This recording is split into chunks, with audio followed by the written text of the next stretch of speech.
Magandang umaga, Mila. Mabuti naman at nagising ka na. Malapit na tayo sa kinaroroonan ni Tandang Sayong. Nakasakay ka sa likod ni Agos. Wika ni Adelpha. Magandang umaga, Mila. Kumusta ang pakiramdam mo? Maayos naman. Pero teka, hindi ko alam na kaya mo palang magbagong anyo bilang kalabaw? Isa lang ito sa marami kong katangian, Mila. Nasaksiyan mo na ang iba, ngunit marami ka pang hindi nakikita. Wika ng sarangay. Maya-maya huminto ang mga ito sa isang lumang pantalan. Bumaba mula sa likod ni Agos ang dalawang dalaga. Nagsimulang magmasid sa paligid. Nasa gitna ng lawang ito ang kinaroroonan ni Tandang Sayong. Kailangan nating sumakay ng bangka para makarating doon. Wika ni Adelpha. Pero wala akong nakikitang bangka dito, Adelpha. Paano tayo makakatawid? Tanong ni Mila. Ako nang bahala, Mila. Agos, takpan mo ang mga tenga mo. Huwag daw wag kang didilat. Sumunod ang sarangay. Inilabas ng dalagang babaylan ang maliit na plotang gawa sa kawayan. Nagsimula itong patugtugin. Nakatakip ang tenga at mata ni Agos, kaya wala itong alam sa mga nangyayari. Nanlaki ang mga mata ni Mila nang makita ang figura ng isang bangka na paparating. Ang mas kinagulat nito nang makita ang nilalang na humihila sa bangka. Sandali lang, di ba mga kataw sila? Paano mong napapasunod ang mga nilalang na yan? Tanong ni Mila. Hindi ko sila napapasunod, Mila. May kasunduan sina Tandang Sayong at ang Rina na mga kataw. Pangangalagaan naming mga babaylan ng lugar na ito kapalit ng tulong nila sa amin. Wika ni Adelpha. Marahang sumakay sa bangka ang dalawang dalaga habang inaalalayan naman ng mga ito si Agos na noon ay nakabalik na sa totoong anyo. Kaunting kaalaman, ang mga kataw ay uri ng mga engkantong naninirahan sa dagat, taliwas sa paniniwala ng karamihan. Hindi aswang ang mga kataw, kundi mga engkantong makapangyarihan ang kanilang boses. May kakayahang magmanipula ng utak ng tao, lalong-lalo na ang mga lalaki. Kadalasan silang nambibiktima ng mga mananagat, maging ng mga mangingisda. Isa pang maling pagkakakilanlan natin sa mga kataw, tanging mga kalalakihan lang na may itinatagong kasamaan sa puso ang naaapektuhan ng kanilang boses. At sa oras na marinig nila ang awit ng kataw, kusang lalabas ang natural na kasamaan at pagkayok sa laman. Ang tanging makakakontra nito ay ang kakayahan na tinatawag na salmo sa hangin. Isa itong sinaunang kaalaman na tanging mga bugaytang babaylan lang at mga ermitanyo ang nakakaalam. Balik tayo sa kwento. Inabot ng halos 2 oras ang paglalakbay nila sa lawa bago tuluyang makadaong sa dalampasigan ng isang maliit na pulo. Halos hindi na makita ang buong paligid dahil sa makapal na alapaap. Hinawakan ni Adelpha ang kamay ni Mila. Tanging siya lang ang nakakaalam ng tamang daan papasok sa kinaroroonan ng punong babaylan. Malapit na tayo, Mila. Huwag daw wag mong papansinin ang makikita o maririnig mo. Mga elemento silang naninirahan sa lugar. Wala masyadong nagpupunta rito. Wika ni Adelpha. Naging kanlungan ng mga elemento ang maliit na isla dahil na rin sa presensya ng punong babaylan. Nagpatuloy sa paglalakad ng grupo hanggang sa makarating ang mga ito sa kalagitnaan ng isla. Tumambad sa kanila ang napakalaking puno na halos hindi mayayakap ng 4 na katao. Ang laki! Anong meron sa puno na yan? Tanong ni Mila. Nasa taas ng malaking puno ang kanlungan ni Tandang Sayong. Halika na, inaantay tayo ng aking guro. Wika ni Adelpa. Maya-maya ay bumaba sa malaking puno ang dalawang kalalakian sa pamamagitan ng hagdan na gawa sa baging. Kakaiba yung lugar na to ah. May sariling buhay ang mga halaman. Wika ni Mila habang pinagmamasdan ang mga puno na naggagalawan sa ilalim. Napakalawak ng itaas na bahagi ng puno at sa laki ng mga sanga, kayang magkanlong ng higit sa 5 maliit na kubo. Pinagduktong ng mga kawayan at tabla ang mga ito. At sa pinakagitnang bahagi ng maliit na pamayanan, may namumukod tanging kubo na binabantayan ng 2 malaking itim na nilalang. Silang mga nalalabing babaylan na sumasamba sa dakilang sarangay. Wika ni Adelpa. Napatingin si Mila kay Agus na noon ay nasa anyong kalabaw. Akmang papasok na ang mga ito sa loob ng kubo nang bigla silang harangin ng 2 pang nagbabantay.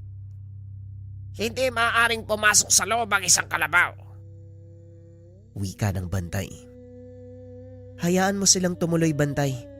Isa sa mga panauhin ng punong babaylan ng kalabaw na yan. Tugon ni Adelpa. Mabilis namang binuksan ng bantay ang pintuan. Namangha si Mila sa mga nakikita. Nagliliparan sa silid ang maliliit na taong may pakpak. Sila ba yung mga sinasabing diwata? Tanong ni Mila. Napalingon ito sa sulok. May matanda na biglang tumawa.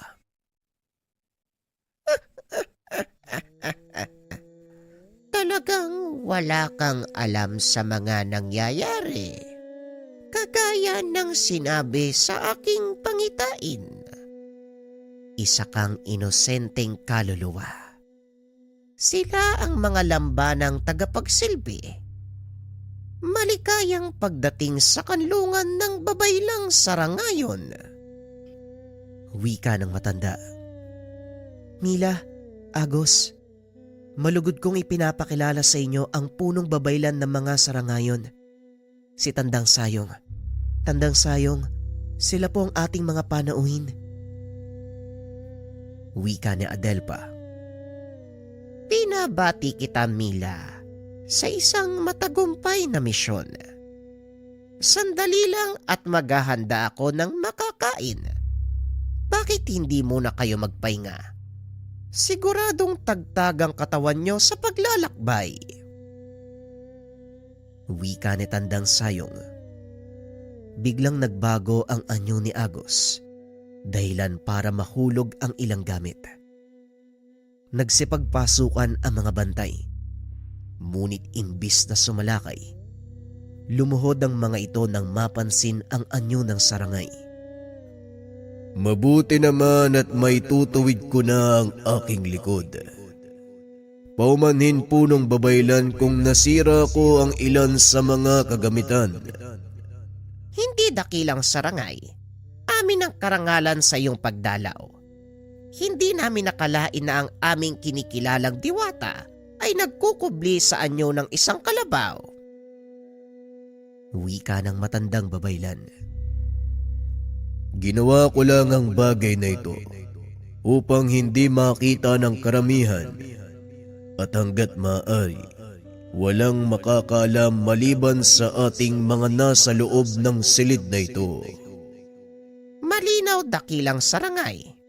Bantay, siguraduhin mong walang ibang makakapasok sa silid na ito.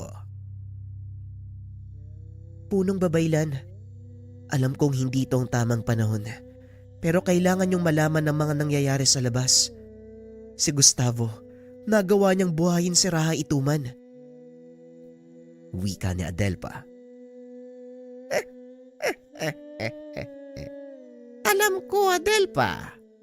Nakita ko na ito sa aking pangitain.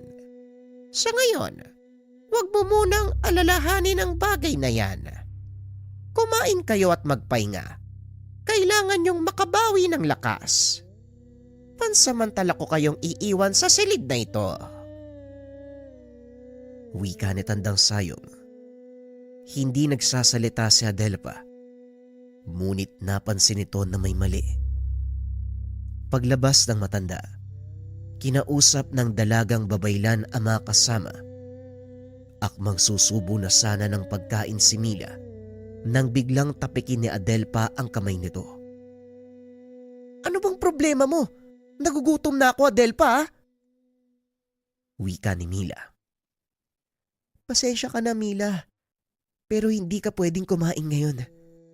May mali kay Tandang Sayong. Kilala ko ang aking guro. Nung sinabi niya kaninang wala kayong dapat alalahanin, doon ko napagtanto, hindi siya ang aking guro. Wika ni Adelpa. Ayan ka na naman eh. Yan din ang ginawa mo doon sa nayon ng mga babaylan. Wika ni Mila. Tama si Adelpa, Mila. Kaya makinig ka sa kanya. Walang sino man ang pwede nating pagkatiwalaan ngayon kung hindi siya. Mila, ang guro ko ay hindi lumalabas sa silid na ito, lalo na kung may ibang taong nasa loob. Masyadong mahalaga ang mga bagay na nakatago dito para iwanan. Ano ang ibig mong sabihin? Naalala mo ba yung tungkol sa 7 sandata ng Bathala? Muling wika ni Adelpa. Oo, naaalala ko. Bakit? Anong meron tungkol doon? Anong kinalaman nun sa guro mo? Tanong ni Mila. Nasa loob ng silid na ito ang mga sandatang yun, kasama ang kampilan na nasa pangalaga mo. Inikot ni Mila ang tingin sa paligid. Laking gulat nito nang makita ang mga nagliliwanag na simbolo sa dingding. Bawat simbolo ay sumasagisag sa mga diwata. Kung alam niyang nandito mga sandata, bakit siya lumabas? Baka malaki ang tiwala sa'yo ni Tandang Sayong, Adelpa.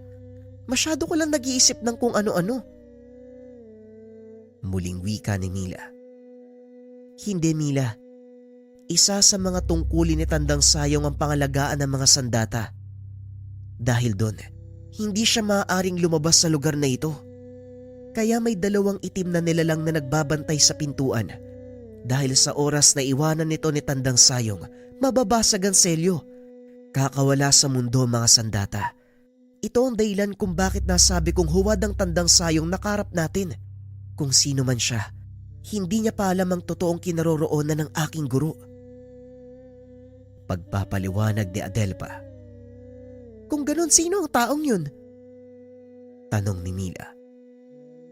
Ang kakambal niyang si Tandang Imang, malaki ang pagkakahawig nilang dalawa. Ngunit hindi sa ugali eh. Gusto ni Tandang Imang na patayin ang aking guro para makuha ang pangangalaga sa mga sandata. Sa mga pangyayari ngayon, naiintindihan ko na kung bakit gano'n na lang ang pagnanais niya na makuha ang 7 sandata. Isa lang ang dahilan. Kasama ni Gustavo si Tandang Imang. Muling wika ni Adelpa. Kung nandito pa rin ang mga sandata, ibig sabihin lang, hindi pa nakakalis sa loob ng silid si Tandang Sayong. Muling wika ni Mila.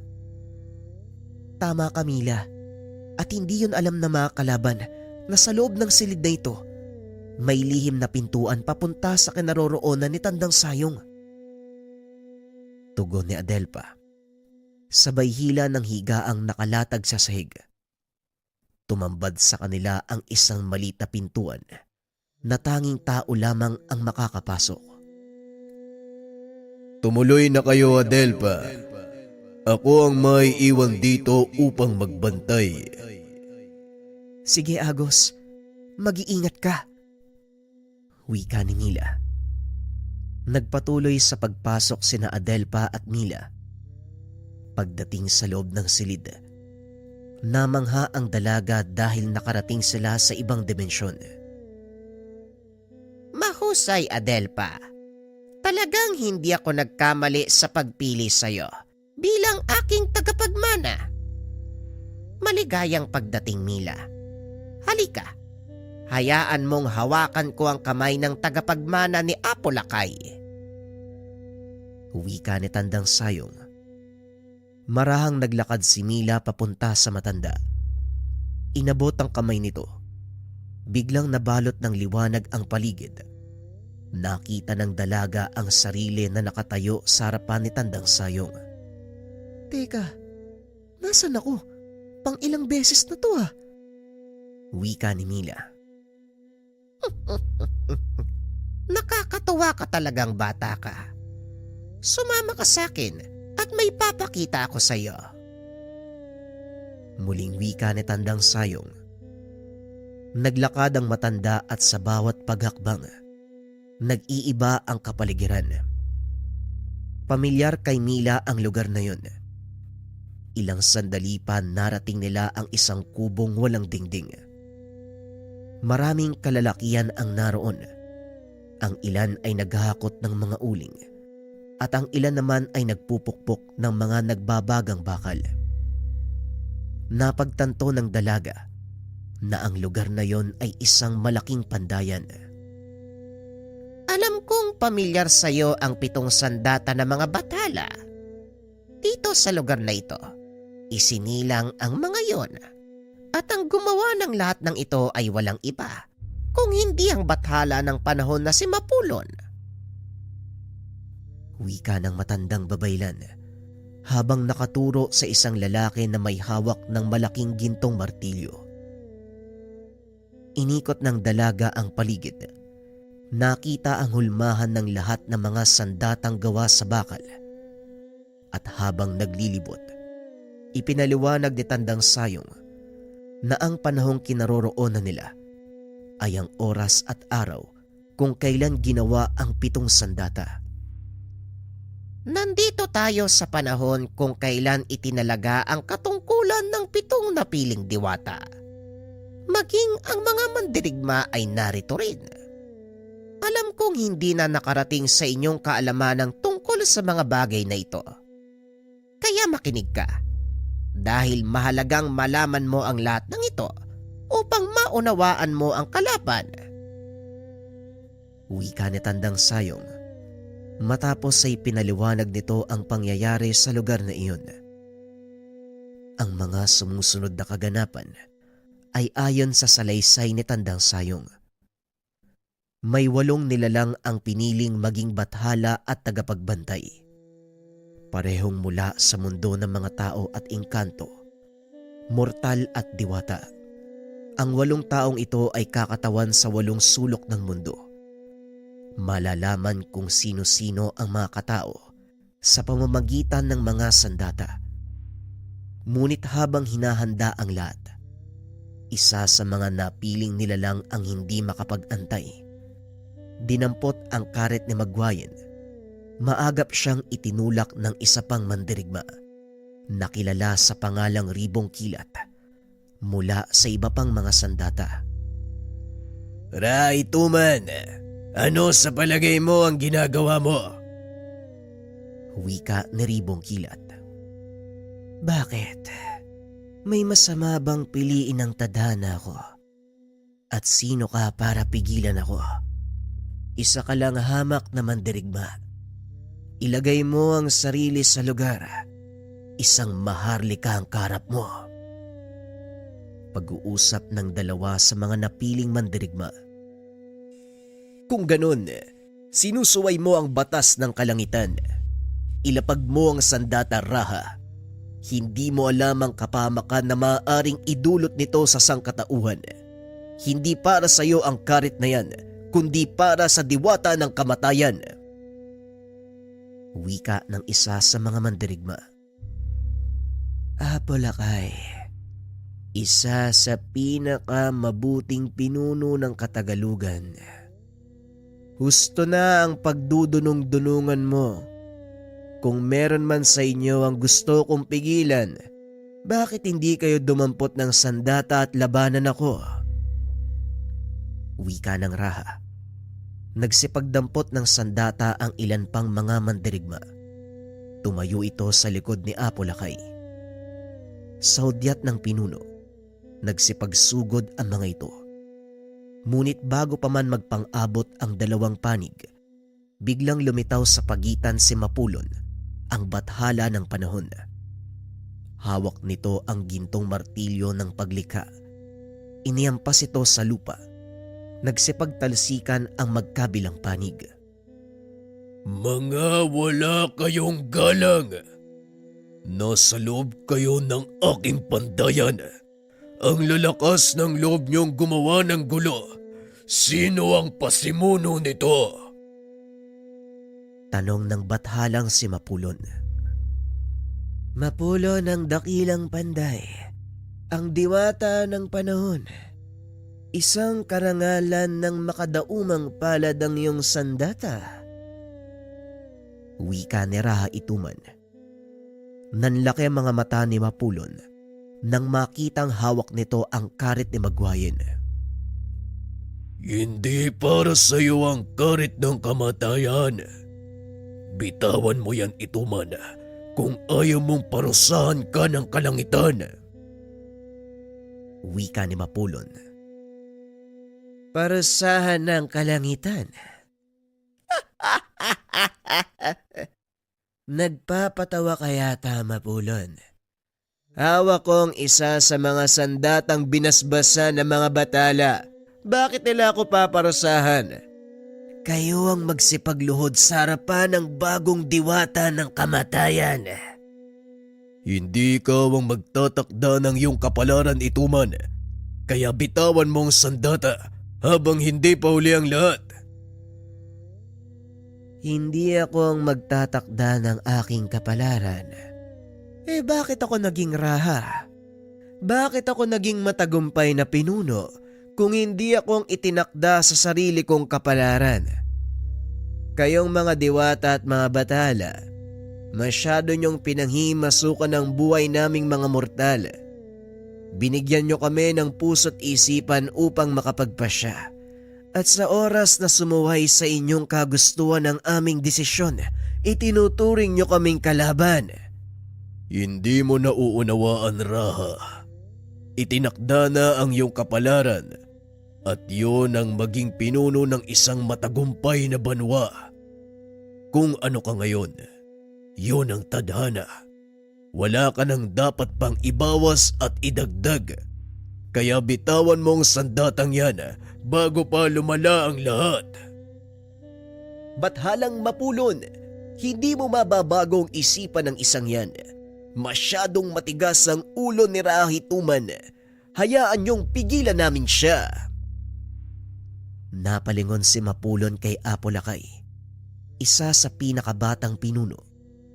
Ngunit sa murang edad, nagawa nitong magtatag ng isang matagumpay na banwa sa bahagi ng Luzon. Mukhang hindi na nga ito maiiwasan. Nakatakda ang kaganapang ito. Nakita ko na ang mangyayari sa kanya. Kaya Apo Lakay, damputin mo ang kambal na kampilan na nagtataglay ng kapangyarihan ng elemento ng kidlat at apoy. Inaginid, sayo naman ang dalawang makamandag na kris. Nagtataglay ito ng kapangyarihang bumuhay at kumitil. Ribong kilat, tanggapin mo ang sibat ng kidlat. Apo Adlaw, para sa iyo ang tanikalang gawa sa apoy. Simula sa araw na to, kabilang na kayo sa 7 diwata at ang mga sandatang iyan ang inyong sagisag. Ang una niyong misyon, pigilan si Raha Ituman. Matapos ibigay ang kautosan, isa-isang dinampot ng mga napiling mandirigma ang mga sandata. Napagtanto ni Raha Ituman na wala siyang magagawa. Dali-dali itong tumakas gamit ang karit ng kamatayan na may kakayahang magbukas ng lagusan sa pagitan ng mundo ng mga buhay at mga patay. Alam ng mga mandirigma na hindi sila maaaring pumasok sa lugar na pinuntahan nito. Kaya naman wala silang nagawa kung hindi mag-antay ng tamang panahon para sumalakay. Sa paglipas ng mga taon, malaking pinsala ang idinulot ni Raha Ituman. Hindi nila ito magawang talunin dahil nasa panig ng itim na raha ang puwersa ng kadiliman. Ilan sa mga ito ang malalakas na lahi ng aswang. Mga babay lang tumalikod sa mga diwata, manggagaway, mambabarang at mga mangkukulam. Nagasik ng kasamaan ng mga ito sa mundo at tuluyang pinalaganap ang takot sa mga tao hanggang dumating ang takdang araw ng muling paghaharap. Ito ang panahong nakita nila Mila laban sa pagitan ni Apo Lakay at Raha Ituman. Nagawang talunin ng Apo ang kalaban, ngunit hindi na nila nagawang kunin ang karit ng kamatayan dahil bago pa malagutan ng hininga si Raha Ituman, gumawa ito ng lagusan papunta sa mundo ng mga namatay at itinapon papasok ang sandata. Maaaring matalo niyo ako ngayon, ngunit darating ang panahon. Magbabalik ako dala ang puwersa ng hindi mabilang na mandirigma. Tuluyan kong lilipulin ang sangkatauhan at pag-aarian ng mundo. Wika ni Raha Ituman. Gamit ang kampilan, tinapos ni Apo Lakay ang buhay nito sa pamamagitan ng isang makapangyarihang angkan ng mga babaylan na kung tawagin ay sarangayon. Ikinulong nila ang katawan nito sa isang lugar kung saan maging ang kaluluwa ni Raha Ituman hindi ito matutunton. Matapos ang kaganapang iyon, umiral ang mahabang panahon ng kapayapaan. Itinalaga ni Bathala ang mga mandirigma sa iba't ibang bahagi ng bansa. Kasama ang mga sandata, ito ay para masubaybayan at mapigilan ang muling pagbabalik ni Raha Ituman. Kasama ng mga sandata ay mga nilalang na nagsisilbing gabay. Isa na dito ang lahi ni Agos. Matapos ang pagpapakita ng mga nangyari sa nakaraan, bumalik na sa kasalukuyan ang dalaga. Ngayon mas nauunawaan ko na ang nangyari. Sinabi sa akin ni Agos ang dahilan kung bakit siya ang nangangalaga ng kampilan. Wika ni Mila. Mahusay, Mila. Hindi biro ang tungkuling nakaatang sa iyong balikat. Hindi mo man ito ginusto, ngunit ito ang kapalarang nag-aantay sa iyo. Wika ni Tandang Sayong. Lubos ko pong nauunawaan, Tandang Sayong, at tinanggap ko po ito ng buong puso. Kaya wala kayong dapat alalahanin. Alam kong mahirap, pero hindi ko to pagsisisihan. Wika ni Mila. Kung ganon, bumalik na tayo sa aking silid. Nag-aantay na ang mga mapagpanggap sa inyong pagbabalik. Wika ni Tandang Sayon. Ngunit biglang naisip ni Mila ang tungkol sa sinabi ni Adelpa. Tandang Sayong, nabanggit ni Adelpa ang tungkol sa mga natitirang sandata. Alam kong nasa pangalaga mo mga ito eh. Hindi po ba sinabi nyo, delikado kung sakaling mapunta sa maling kamay ang lahat ng yun? Bakit nyo po tinitipon sa iisang lugar? Magandang katanungan, Mila. Hindi ito alam ng ating mga kalaban at patuloy nilang hinahanap ang mga sandata. Ang mga ipinakita sa iyo ni Adelpa ay pawang mga simbolo lang. Ginawa ito para lansihin ng mga kalaban kung sakaling madiskubre nila ang lugar na ito. Dito magaganap ang huling laban. Magsisilbing pain ng mga sandata pagdating ng panahon. At sa wari ko, hindi na yon magtatagal, kaya kailangan mong maghanda. Wika ni Tandang Sayong. Matapos ang pagpapaliwanag, dali-daling umakyat sina Mila sa silid ng matanda.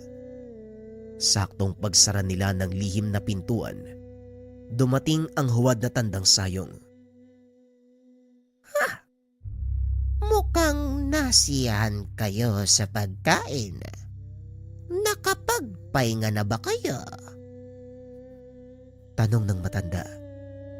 Patuloy na nagpanggap sina Adelpa upang hindi paghalataan.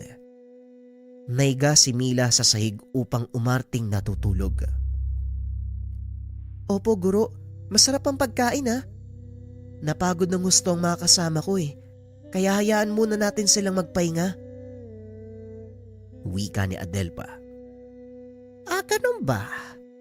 O sige, iwanan mo kami dito, Adelpa. Magpahinga ka din muna. Wika ni Tandang Imang. Lumabas ng silid si Adelpa. Naiwang nagkukunwaring tulog si Mila. Samantalang si Agus naman ay nagtatago sa paligid. Narinig ni Mila ang sinabi ng matanda sa kanyang mga tagabantay. Ito na ang pagkakataon. Makukuha na natin ang kampilan mula sa dalagang ito. Huwag kayong magpapapasok ng kahit sino. Kahit si Adelpa. Wika ni Tandang Imang. Nilapitan nito si Mila at hinawakan ang mga kamay. Tumawa ito ng mahina at muling nagsalita. Wala ka talagang kamuwang-muwang sa mga nangyayari. Mapapasaamin na ang kampilan ni Apolakay. Wika ni Tandang Imang. Habang naglalabas ng punyal. Nagulat ang matanda. Biglang hinawakan ni Mila ang kamay nito. Nagpakita mula sa likod ng mga bantay si Agos. Hinding-hindi mo kami malilinlang. Kung inaakala mong magtatagumpay ka, pasensya na. Pero panaginip lang ang lahat ng yun. Wika ni Mila. Inilabas nito ang kampilan at itinutok sa leeg ng matanda. Muli namang pumasok sa silid si Adelpa. Adelpa, tignan mo ang ginawa mo. Nagdala ka ng kalaban sa kanlungan. Walang kapatawaran na pagtatraitor. Wika ni Tandang Imang. Imposibleng hindi mo makita sa pangitain ang nangyari, Tandang Sayong. Wika ng dalaga. Nanlaki ang mata ng matanda nang marinig ang sinabi nito. Oo, hindi ko nakita ang pangitain. At ikaw ang dapat sisihin dahil mapapahamak ang buong angkan dahil sa'yo. Wika ni Tandang Imang. Huwag mo nang paglaruan ng isipan ko. Alam ko na kung sino ka. At hindi ka ganong katalino para itago lahat sa akin. Kilala ko ang aking guro. Alam kong huwad ka simula pa lang nang dumating kami dito. Sumuko ka na dahil wala ka nang magagawa, Tandang Imang. Wika ni Adelpa. Pilit na kumakawala ang matanda sa pagkakahawak ni Mila. Ngunit hindi nito magawang makaalis. Huwag ka nang pumalag. Sabihin mo sa amin kung ano ang binabalak ni Gustavo. Wika ni Mila. Hindi mo pa rin ba alam? Maya-maya lang, dadating na ang hindi mabilang na kalaban at walang magagawa ang kanlungang ito upang protektahan kayong lahat. Kamatayan ang nag-aantay sa inyo sa ayaw at sa gusto niya. Mapupunta sa amin ang 7 sandata ng mga badala.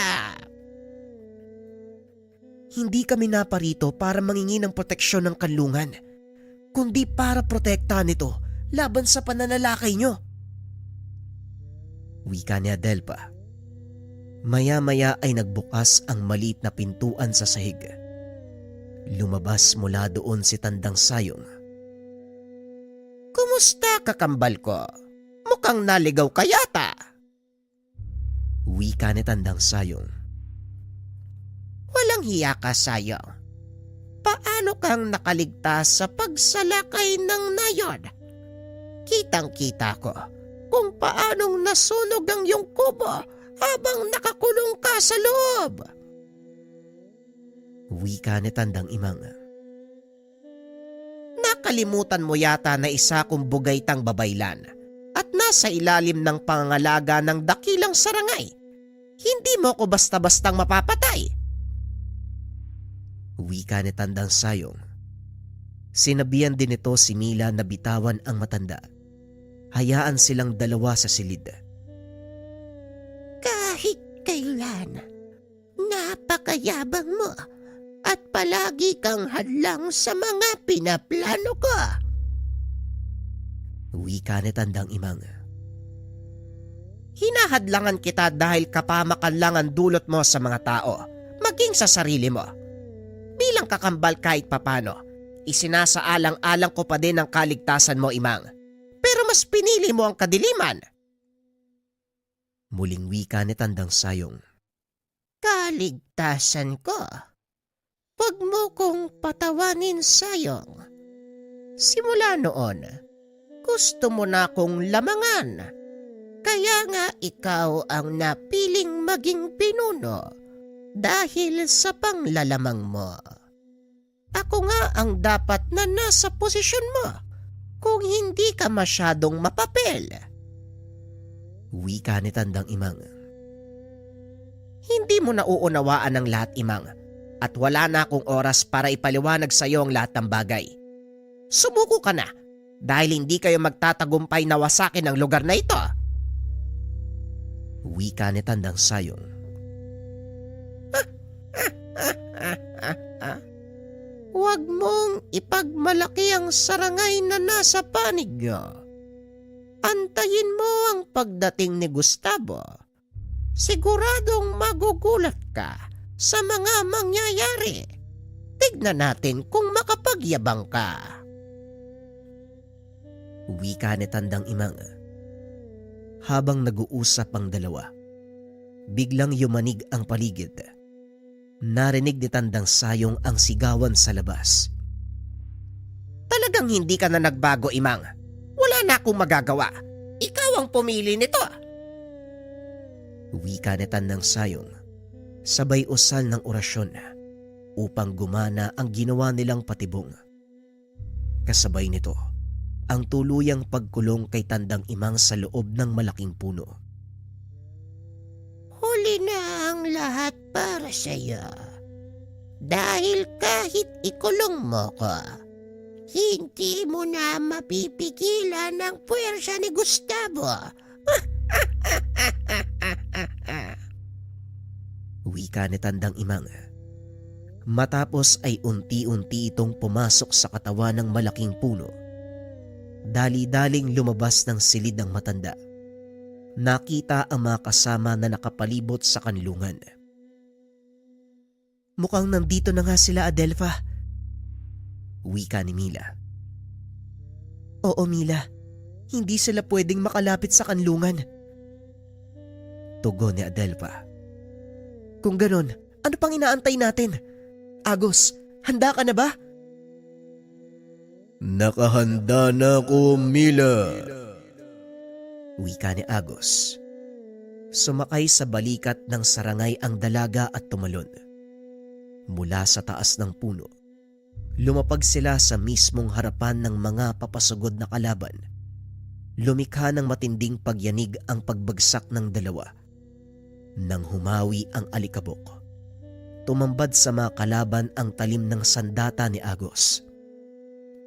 Walang tigil na winasiwas ng sarangay ang kanyang palakol.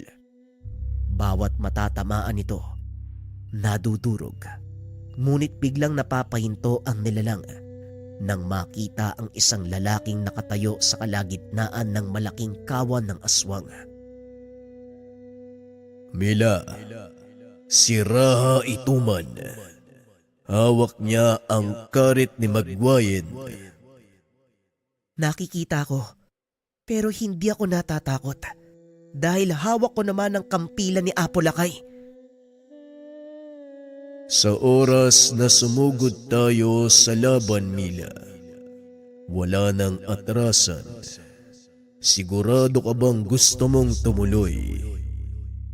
Agos, sa palagay mo ba tatayo ako sa harapan ng mga aswang kung hindi ako sigurado sa pasya ko? Kung ganon, humanda ka! Pag-uusap ng dalawa. Samantalang sa panig naman ni Adelpha. Guro, kailangan ko silang tulungan. Wika ng dalagang babaylan. At ano sa tingin mo magagawa ng kakayahan mo? Wala kang kaalaman sa pakikipaglaban, Adelpa. Mapapahamak ka lang. Alam ko po yon, Tandang Sayong. Pero hindi ako pwedeng tumunganga habang pinapanood na makipaglaban ng mga kasama natin. Nauunawaan ko ang iyong sinasabi ngunit mapapahamak ka lang. Hindi ko hahayaang walang maiwan sa atin na magpapatuloy ng ating legasiya. Hindi mawawala ang iyong legasiya, Guro. Patuloy itong mabubuhay sa akin. Kung talagang buo ang pasya mo, eto tanggapin mo. Nanlaki ang mga mata ni Adelpa dahil lumabas mula sa magkabilang kamay ng matanda ang dalawang Kris. Hindi ba ito ang Kris ni Inaginid? Paanong napunta sa iyo ang sandatang to? Simula nang hirangin ako bilang pinuno ng ating angkan. Kasabay ng katungkulang iyon, ang pagiging tagapangalaga ng sandata. At ngayon ikaw naman, tapos na ang aking henerasyon, Adelpa. Panahon na upang sumibo lang sa'yo. Ito ang legasiyang iiwanan ko sa ating mga kalahi. Wika ni Tandang Sayong habang inilalapag ang mga sandata sa palad ng dalaga. Pero Tandang Sayong, marami pa akong dapat matutunan mula sa iyo, hindi ba? Hindi sa akin, Adelpa. Kung hindi sa buhay at sa mundong ginagalawan mo, hayaan mong ang kapaligiran at ang iyong mga karanasan ng magsilbing guro. Ito ay magpapatuloy sa walang hanggang pag-aaral. Wala na akong maituturo sa iyo, iha. Simula sa araw na ito, hindi ka na isang alabay, kundi ganap na babay lang sa rangayon. Wika ng matanda. Matapos ay unti-unting naglaho, kasabay ng ningas ng apoy sa katabi nitong sulo. Lumuhod sa harapan ni Adelpa ang dalawang itim na nilalang na siyang gabay ng hawak nitong sandata. Pagutusan mo kami, bagong tagapangalaga. Ang pangalan ko ay Maral at ang kasama ko, Singgarong. Kami ay mula sa angkan ng mga musang. Narito kami upang paglingkuran ang sino mang may hawak ng kris ng aming pinunong si Inaginid. Wika ng isa sa mga nilalang. Unti-unting nasilayan ni Adelpa ang itsura ng mga ito. Parehong may ulo ng malaking pusa at ang katawan naman ay sa tao. Napangiti si Adelpa. Muling nilingon sina Mila at Agos. Tulungan natin ang mga kaibigan ko. Wika ng dalaga. Dali-daling tumalon ang dalawang bantay habang hawak sa magkabilang kamay si Adelpa. Napasigaw ito dahil hindi niya akalain na ganon ang gagawin ng dalawang gabay. Sakto namang pagdating ng dalawa, may kalabang papasagod kay Mila. Hindi nito napansin. Laking gulat ng dalaga dahil biglang humarang si Adelpa. Anong ginagawa mo dito? Akala ko ba hindi ka marunong makipaglaban? At saka ano yung hawak mo? Tanong ni Mila. Yan din ang akala ko, Mila eh. Pero mali pala ako. At ang hawak kong sandata, Kris ni Inaginid. Mamaya na tayo mag-usap. Kailangan natin silang pigilan. Sabay na sumugod ang dalawang dalaga hanggang sa marating ng mga ito ang kinakatayuan ng pinuno ng kalaban. Hindi tayo pwedeng magpadalos-dalos, Mila. Malakas ang nilalang na yan. Kahit sumapi lang siya sa katawan ni Gustavo, hawak niya ang karet ni Magwayen at kagaya ng kampilan may taglay itong gabay. Wika ni Agos. Nagsipagtabihan ang mga kalaban. Naglakad papunta sa kanilang kinaroroonan ang pinuno ng mga ito. Niloloko niyo ba ako? Anong ginagawa ng pangkaraniwang dalaga at isang babaylan? Kayo ba ang lalaban sa akin? Mukhang nagbibiro si Bathala. Wika ni Gustavo. Hindi nagbibiro si Bathala. Kami nga ang makakalaban mo at magpapabagsak sa'yo. Tugon ni Mila. Tumawa ng malakas si Gustavo. Iwinasiwas ang karet. Dali-daling hinila ng mga gabay sina Adelfa at Mila. Huwag mong hahayaan na matamaan ka ng karet na yan. Dahil siguradong tatama sa talim nito ang iyong kaluluwa. Kami na ang bahala sa kanya, Sarangay. Ilagay mo dito ang 2 dalaga. Pasensya, Maral. Pero hindi ko pwedeng pag-utusan ang aking Panginoon. At isa pa, masyadong matigas ang ulo niyan para pasunurin. Hindi natin sila kakayanin ng walang tulong mula kay Agos at Mila. Sama-sama natin tatalunin ang puwersa ni Gustavo Maral. Wika ni Adelpa. Huwag nga kayong humarang sa dadaanan ko. Wika ni Singarong. Muling itinaas ni Gustavo ang karet bilang hudyat ng pagsugod para sa kanyang mga tauhan. Sinalubong ito ng mga mandirigmang Sarangayon gamit ang kanilang mga kaalaman sa pagmamanipula ng kalikasan. Ang mga kalaban ay binubuo ng mga manggagaway, aswang, mambabarang, at mga taong may kaalaman sa aral ng kaliwa. Pinagbuklod para sa iisang layunin, para sirain ang dibisyon na humahati sa mundo ng mga tao at engkanto. Habang naglalaban ang mga ito, nakita naman ni Mila si Gustavo na naglalakad papunta sa malaking puno. Kailangang pangalagaan ang malaking puno, Mila. Hindi lang ito nagsisilbing kanlungan. Ito ay isa sa pundasyon ng harang sa pagitan ng magkabilang mundo. Wika ni Agos. Dali-daling tumakbo ang dalawa papunta sa malaking puno para harangan si Gustavo. Isang malakas na bugso ng enerhiya ang pinakawalan ni Agos, dahilan para magtalsikan palayo ang mga kasama ni Gustavo. Isang sarangay at isang pangkaraniwang dalaga na natutong humawak ng kampilan. Huwag kang mag-alala, Sarangay, dahil may sorpresa ako sa iyo.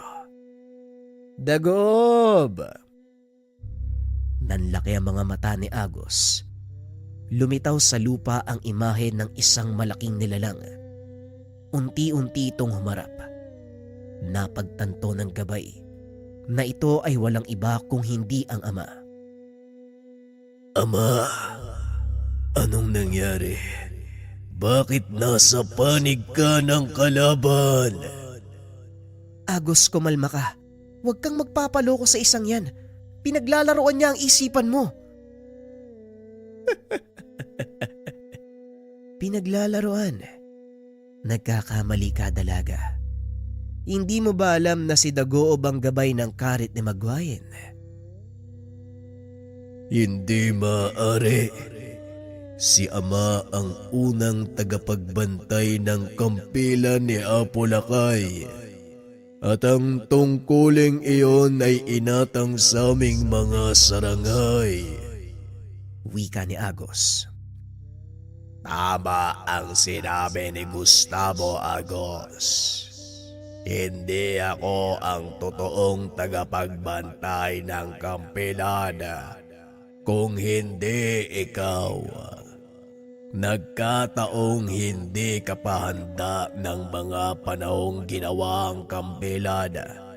Kaya ako ang nangalaga nito pansamantala. Hindi mo ba natatandaan? Si Apo Lakay mismo ang nag-abot sa'yo nito. Hindi ako. Biglang nanumbalik kay Agos ang tagpong iyon. Napagtanto ang sinabi ng apo. Hindi ka ba makapaniwala, Agos? Ang iyong ama, ang gabay ng sandatang hawak mo. Sa makatuwid, ako ang kanyang Panginoon at susundin niya ang lahat ng sasabihin ko. Wika ni Gustavo. Inilabas ni Dagoob ang kanyang sandata. Nagsimula siyang sumugod. Lumaban ka, Agos. Ipagtanggol mo ang iyong sarili. Wika ni Dagoob habang patuloy na hinahambalos ang sarangay. Hindi, Ama. Gumising ka. Dahil hindi ako naniniwala sa sinasabi ng taong yan. Ito ang aking tungkulin at hindi mo ko mapipigilan kung hindi ka lalaban. Mamili ka, Agos. Maghari ang kasamaan o lumaban sa akin. Ipakita mo na karapat dapat kang tagapagbantay ng kampilan ni Apulakay. Wika ni Dagoob sabay hambalos kay Agos. Tumilapon sa malayo ang sarangay.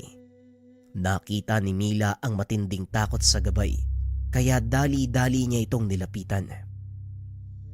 Agos, tumayo ka. Hindi ka dapat magpatalo. Ang ama ko ang aking kalaban. Siya ang hari ng mga sarangay, ang pinakamalakas sa aming angkan. At ikaw mismo ang anak ng haring sinasabi mo. Kaya anong dapat mong katakutan? Tumayo ka, Agos. Hindi ka ang mandirigbang nakilala ko. Wika ni Mila. Unti-unting tumayo si Agos at muling naghanda para sumugod. Ganyan nga, Agos. Tumayo ka. Patunayan mo sa akin na anak ka ng hari ng mga sarangay.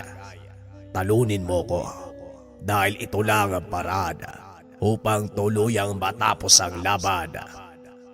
Wika ni Dagoob. Sa hindi malamang dahilan, tila naramdaman ni Mila na nasa panig nila ang ama ni Agos. Magtiwala ka sa sinasabi ng tatay mo, Agos. Alam kong may dahilan kung bakit nangyayari ang lahat ng ito. Wika ni Mila. Tumango naman si Agos. Inumang ang palakol sa ama. Itinaas ito at buong lakas na ibinato. Matapos sumunod na lumipad ang palakol ng dalaga, hawak naman ang kambal na kampilan ni Apulakay. Nagawang sanggain ni Dagoob ang palakol, ngunit hindi ang talim ng mga kampilan. At dahil nasa alanganing sitwasyon, ipinangsangga nito ang kanyang mga sungay. Napasigaw si Agos dahil alam niya na sa oras na maputol ang sungay ng isang sarangay, nangangahulugan ito ng kamatayan. Sinubukan pang pigilan ni Agos ang dalaga, ngunit huli na. Nagawa nitong putulin ang sungay ni Dagoob. Napalod ang nilalang at tumingin kay Mila. Hindi ko alam kung bakit nakikita ko sa iyo ang imahe ni Apulakay. Ngunit maraming salamat dahil sa wakas, makakalaya na ako sa 100,000 taong pagkakabilanggo. Agos, tapusin mo ang laban. Wika ni Dagoob sabay bitaw ng sandata. Idinipa ang mga kamay. Muli namang nagsalita si Gustavo. Ano na, batang sarangay? Bibiguin mo ba ang kahilingan ng isang talonang mandirigma? Nakakahiya ka, Dagoob. Isang hari, tinalo ng isang dalaga. Nasaan ang karangalan sa labang ito? Nairita ng gusto si Mila sa mga narinig. Dali-dali itong tumalon, paakyat sa balikat ni Dagoob. Ikaw, kanina pa ako naririndi sa mga sinasabi mo. Puro kadada. Marangal ang ginawa ni Dagoob dahil kahit nasa ilalim siya ng kapangyarihan mo, nagagawa pa rin niyang panatiliin ang tama. Ngayon, sino sa inyo ang mas marangal? Isang taong umaasa sa kapangyarihan ng demonyo o isang engkantong handang magbuwis ng buhay upang pigilan ang mga kagaya mo? Huwag mo akong pagsalitaan ng mga bagay tungkol sa karangalan dahil hindi mo alam ang kahulugan nito. Wika ni Gustavo sabay kumpas ng hawak niyang karet. Dali-daling hinila ni Dagoob si Mila. Hinarang ang sariling katawan. Tumama ang hagupit ng karit sa likuran ng matandang sarangay, dahilan para tuluyan nitong manghina. Yakap-yakap nito si Mila habang ibinubulong ang kanyang mga huling salita. Ikinararangal ko ang aking anak dahil nagabayan kanya ng tama.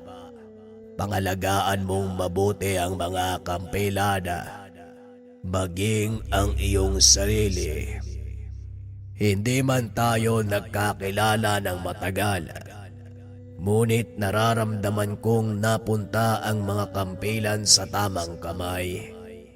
Ikaw nang bahala sa aking anak. Maraming salamat, Mila. Wika ng sarangay habang unti-unting naging abo. Napasigaw si Agos sa sobrang galit. Walang pagdadalawang isip na sinugod si Gustavo. Sa bawat hakbang ng sarangay, tila unti-unti itong lumalaki. Nararamdaman ni Mila, nawawala sa kontrol ang kaibigan. Ganyan nga, Agos. Magwala ka. Sirain mo ang lahat ng nasa paligid. Wika ni Gustavo. Nakatayo ito sa paanan ng malaking puno. Agos, tumigil ka. Masisira mo ang punong kanlungan. Wika ng dalaga. Ngunit hindi nito magawang pigilan ang sarangay. Patuloy itong tumatakbo papunta sa kinaroroonan ni Gustavo. Malapit na ito kay Gustavo nang biglang maramdaman ni Mila ang kadenang nakasabit sa kampilan. Direkta ito kay Agos. Hinawakan niya ito ng buong lakas sa tinila, dahilan para mapatras ito. Huwag mo kong pigilan, Mila. Kailangang tapusin si Gustavo upang pagbayaran ng kanyang mga ginawa. Ikaw ang laging nagsasabi sa akin na huwag magpapadala sa galit dahil wala itong maidudulot na kabutihan. Wika ni Mila. Unti-unting huminahon ng sarangay. Lalo pa nang tumingala ito at nakita ang punong kanlungan. Anong problema? Bakit ka huminto, sarangay? Akala ko ba gusto mo kong patayin? Dahil hindi ako ang dapat magpataw ng parusa sa iyo. Ako ang dapat magparusa sa iyo. Biglang tumalon si Mila mula sa likod ni Agos. Inundayan ng taga si Gustavo. Hindi nito akalain ang susunod na gagawin ng dalaga. Tumarak sa dibdib nito ang isa sa mga kampilan. Gamit naman ng kampilan na hawak nito sa kabilang kamay, pinugutan ng ulo ni Mila ang kalaban. Gumulong sa lupa ang ulo ni Gustavo habang ang katawan unti-unting nagiging abo. Huminto sa pakikipaglaban ang lahat nang makitang patay na ang pinuno ng mga kalaban. Nagsipag-atrasan ang mga kampo ni Gustavo. Hinabol ito ng mga mandirigmang sarangayon. Nanalo tayo. Nagawa mong talunin si Gustavo. Tama nga ang sinabi ni Tandang Sayong. Ikaw nga ang tagapagmana ng kampilan ni Apo Lakay. Wika ni Adelpa. Matapos ang kaguluhan, sinalubong ng mga sarangayon ang kanilang tagapagligtas. Ipinagdiwang nila ang tagumpay. Sa wakas, nabigyan ng katarungan ng mga buhay na nasayang. Hindi nasayang ang kanilang sakripisyo. Hindi nauwi sa wala ang pagkamatay ng mga taong malapit sa atin. Tama ka, Agos. Hindi tayo magtatagumpay kung hindi dahil sa kanila. Pero alam kong hindi dito nagtatapos ang lahat. Habang nagkalat sa paligid ng kasamaan, hindi ako titigil. Hindi tayo titigil. Matapos ang pakikipaglaban, nagpasya ang dalagang bumalik sa kanilang baryo. Samantalang sina Adelfa naman, naiwan sa isla upang ipagpatuloy ang pagsasaayos ng kanlungan at pamunuan ang mga naiiwang sarangayon. Dahil sa taglay na kakayahan, kaunting kaalaman ang itinuro ni Adelpha, pinili ni Mila na maging isang manggagamot. Hindi man nagkaroon ng sariling pamilya, nagkaroon ito ng mga mag-aaral na tinuruan ng lahat ng kaalaman. Samantalang si Agos sa tangkampilan, nanatili sa tabi ni Mila, nagsisilbing gabay at tagaprotekta habang tumutulong sa mga kababaryo. Alam ni Mila na darating ang panahon na muling magbabalik ang kasamaan. Handa silang harapin ito sa tulong ng mga malalapit na kaibigan na naging kasangga nila sa pakikipaglaban. Ilang taon ang nagdaan. Namayapa man si Mila, ngunit nanatili pa rin sa kanyang mga mag-aaral ang lahat ng kaalamang taglay. Walang nakapagsabi kung ano ang nangyari kay Agos at sa Sandata. Ngunit malakas ang pananalig ng mga ito na nasa paligid lang ang kampilan ni Apolacay kasama ang gabay na saranghay. Pinakabago at pinagandang insenso candle for cleansing. Packaging pa lang, ramdam mo na ang bisa. Color red version nito mga kabayan, pero pareho lang to ng kulay yellow. Binago lang natin ang kulay. Ang kulay pula, simbolo ng buhay. Insenso candle mga kabayan, para sa tahanan o lugar na sobrang bigat sa pakiramdam. Palaging nag-aaway, palaging magulo, palaging hindi nagkakaintindihan, sobrang kipot ng daloy ng swerte. Mahirap gumalaw, nakakairita, palaging ubos ang pera. Maglinis mga kabayan, hindi lang ng pisikal na dumi, maging ng espiritual. Insenso candle, hindi mausok, hindi masama sa kalusugan, pero tunaw ang lahat ng negatibong enerhiya na nagbibigay ng kamalasan sa lugar. Subukan nyo mga kabayan, sobrang dami ng natulungan ng candle na ito. Check nyo sa Likha Merchandise, every 12 AM naglalagay kami ng panibagong stocks ng candles. Pakibantayan na lang mga kabayan kasi mabilis maubos yan. Salamat.